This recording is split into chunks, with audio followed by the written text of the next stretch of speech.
வணக்கம் நேயர்களே. புதிய தலைமுறையின் பிரச்சார மேடையில முக்கிய தலைவர்களுடைய பிரச்சாரங்களை மட்டுமில்லாம வேட்பாளர்கள், மற்ற பிரமுகர்கள் அப்படின்னு தொகுதிகளை சுற்றி வர்ற எல்லா அரசியல் பிரபலங்களோட பேச்சையும் தினசரி கேட்டுட்டு இருக்கோம். அந்த வகையில அதிமுக பொதுச் செயலாளரும் முதலமைச்சருமான ஜெயலலிதா கள்ளக்குறிச்சியில இன்னைக்கு பிரச்சாரம் செஞ்சாங்க. திமுக பொருளாளர் மு.க. ஸ்டாலின் தென்காசியிலையும், தேமுதிக தலைவர் விஜயகாந்த் கிருஷ்ணகிரி, தருமபுரி, சேலம் ஆகிய ஊர்களிலையும் பிரச்சாரம் மேற்கொண்டாங்க. அது மட்டும் இல்லாம இவங்களோட பாமக இளைஞரணி தலைவர் அன்புமணி ராமதாசும், மத்திய நிதியமைச்சர் ப. சிதம்பரம்னு தலைவர்கள் பேச்சுக்கு இன்றைக்கு பஞ்சமே இல்லை. அதோட தேர்தல் பிரச்சாரம் தொடர்பான மேலும் பல சுவாரஸ்யமான சம்பவங்களையும் நாம பார்க்க போறோம். முதல்ல நம்ம பிரச்சார மேடையில முக்கிய தலைவர்களின் பேச்சை கேட்போம்.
சிம்மாசனத்தில் அம்மா அவரும் காட்சிய பாருங்க பாருங்க.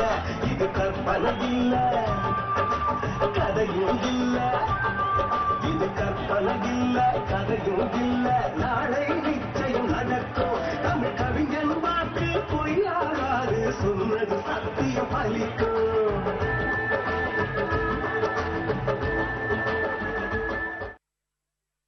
மத்திய காங்கிரஸ் அரசையும் அதுல அங்கம் வகித்த திமுகவையும் தம்முடைய பிரச்சாரங்கள்ல முதலமைச்சர் ஜெயலலிதா கடுமையா சாடி வர்றாங்க. முதலமைச்சர் ஜெயலலிதா இன்னைக்கு பிரச்சாரத்தின் போதும் அதை செய்ய தவறவே இல்லை. கள்ளக்குறிச்சியில அவங்க பேசியிருக்கிறத இப்ப கேட்கலாம்.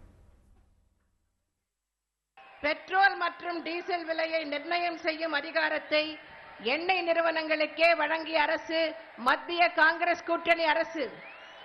விலைவாசி உயர்விற்கு அடித்தளமாக விளங்குவது பெட்ரோல் மற்றும் டீசல் விலை உயர்வு.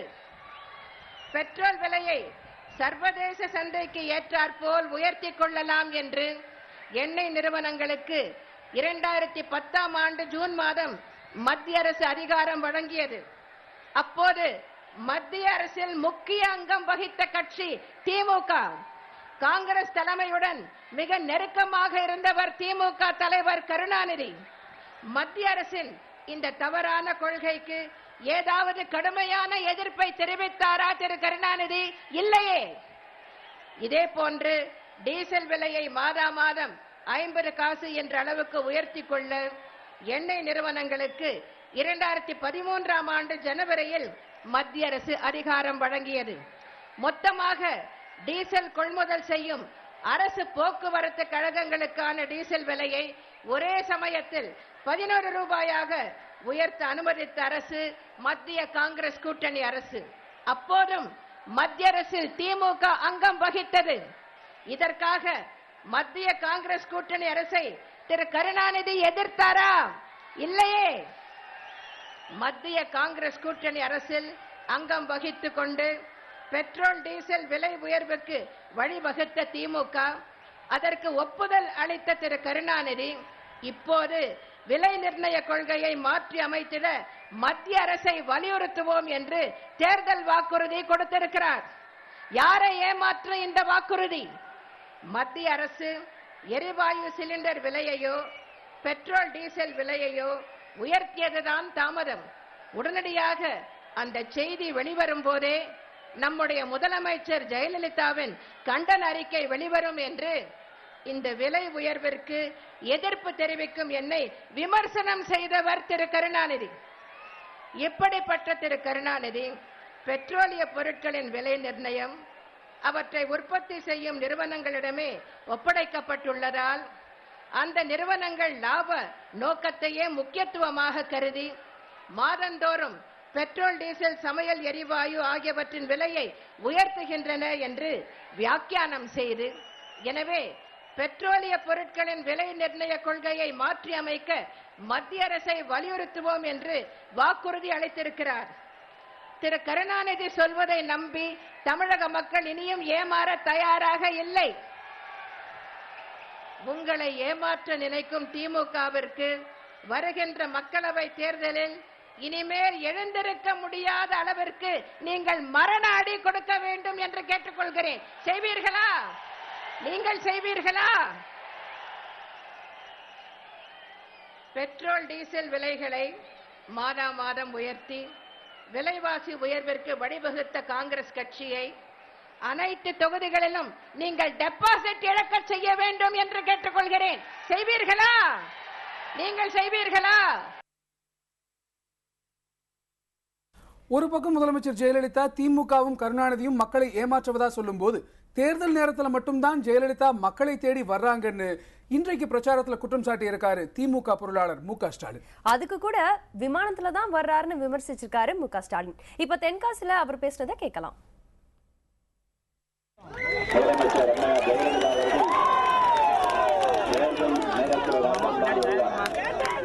தேர்தலுக்கு தேர்தல் தான் வருவார். இங்க வந்தாரான்னு தெரியல. அப்படியே வந்தாலும் இப்படியெல்லாம் வீதியாக வரமாட்டார். சென்னையிலிருந்து காரிலே புறப்பட்டு சென்னை மீனம்பாக்கம் வானத்திற்கு வருவார். அங்கிருந்து ஒரு தனி விமானத்தை பிடிப்பார். அதுல எங்கேயாவது இறங்கி அங்கிருந்து ஒரு ஹெலிகாப்டர் பிடித்து அதற்கு பிறகு ஒரு திடலில் இறங்குவார். அந்த திடலில் இருந்து இன்னொரு திடலில் நடக்கும். அங்கே பேசிவிட்டு போய்விடுவார். இப்படி ஆகாயத்திலே பறந்து வரக்கூடியவருக்கு தலையில போலீஸ் பாதுகாப்பு போட்டிருப்பார்கள். இதுதான் ஜெயலலிதா ஆட்சியினுடைய ஒரு மிகப்பெரிய தலைவர். மக்களை சந்திக்க மாட்டார். மக்களை நேரடியாக பார்த்து உங்கள் குறைகள் என்ன என்று கேட்க மாட்டார். மக்கள் பிரச்சனை என்ன என்பதை அறிந்து கொள்ள விரும்ப மாட்டார். ஆக இந்த நிலையில்தான் தேர்தலுக்கு தேர்தல் மக்களை பற்றி எண்ணி பார்க்கக்கூடிய நிலையில தான் அம்மையாருடைய ஆட்சி இன்றைக்கு நடந்து கொண்டிருக்கிறது. இப்ப மற்றொரு பிரச்சார கூட்டத்துல பேசிய மு.க. ஸ்டாலின் தமிழகத்துல சட்டம் ஒழுங்கு கெட்டு போனதா குற்றம் சாட்டியிருக்காரு. அதையும் இப்ப கேட்கலாம்.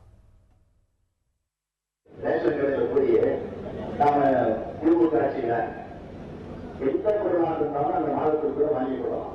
மாதம் முழுவதும் போய் வாங்கிக் கொள்ளக்கூடிய ஒரு வசதி திமுக ஆட்சி இருந்துச்சு. ஆனா இப்ப ரேஷன் கடையில போய் நினைச்ச இடத்துல எதுவும் வாங்க முடியாது. குறிப்பிட்ட இடத்துல போய்னா கிடையாது. குறிப்பிட்ட இடத்துக்கு போனாலும் கிடையாது. இப்போ அது கிடைக்காத நிலைமையை அழைப்பது. ஆனா அந்த நிலையில தான் இன்றைக்கு ஒரு கொடுமையில சிக்கி தவித்துக் கொண்டிருக்கிறோம். சட்டம் ஒழுங்கை கேட்க வேண்டிய அவசியமே கிடையாது. எது பார்த்தாலும் கொண்டை கப்பழிப்பு பாலியல் பலாத்காரம் இதுதான் டெய்லியும் கப்பழிக்கிற பார்த்தீங்கன்னா சைவழி படிப்பு பெண்கள் போகும்போதுதான் இந்த நடுநாட்டில் தான் போக முடியாதுன்னு சொல்லுவாங்க. இப்ப பகலே போக முடியல. அதனால் சைவழி படிச்சுட்டு போயிடுவாங்க. அந்த அளவுக்கு இன்றைக்கு ஒரு கொடுமை, ஒரு சட்டம் ஒழுங்கு சீர்குலைந்து போயிருக்கிறது. தேமுதிக தலைவர் விஜயகாந்த் தன்னுடைய தேர்தல் பிரச்சாரங்கள்ல பெரும்பாலும் ஆளுங்கட்சியான அதிமுகவை தான் கடுமையா விமர்சனம் செஞ்சிட்டு இருக்காரு. ஆனா கிருஷ்ணகிரியில இன்னைக்கு பிரச்சாரம் பண்ண விஜயகாந்த் அதிமுக மீதும் ஜெயலலிதா மீதும் கொஞ்சம் கடுமையாகவே சாடினதை இப்போது பார்க்கலாம். ரெண்டு பேரும் மாறி மாறி இப்படியே பண்ணிக்கிட்டு இருக்கீங்கன்னு என்ன நடத்திக்கிட்டு இருக்கீங்க? ஒரு இதுவரைக்கும் குடிக்க தண்ணி கிடையாது, எதுவுமே இல்லை. அதே மாதிரி விவசாயிகள் பிரச்சனை பாருங்க. ஆனால் இவங்க சொல்றாங்களாம், என்ன சொல்றாங்கன்னா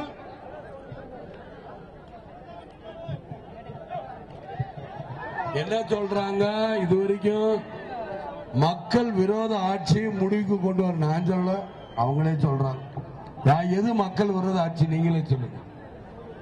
மக்கள் விரோத ஆட்சி நீங்களே சொல்லுங்க. யார் எது? நல்லா சத்தம் காது கேட்கலையே. இப்ப கத்தி சொல்லுங்க, இப்ப கத்துங்க.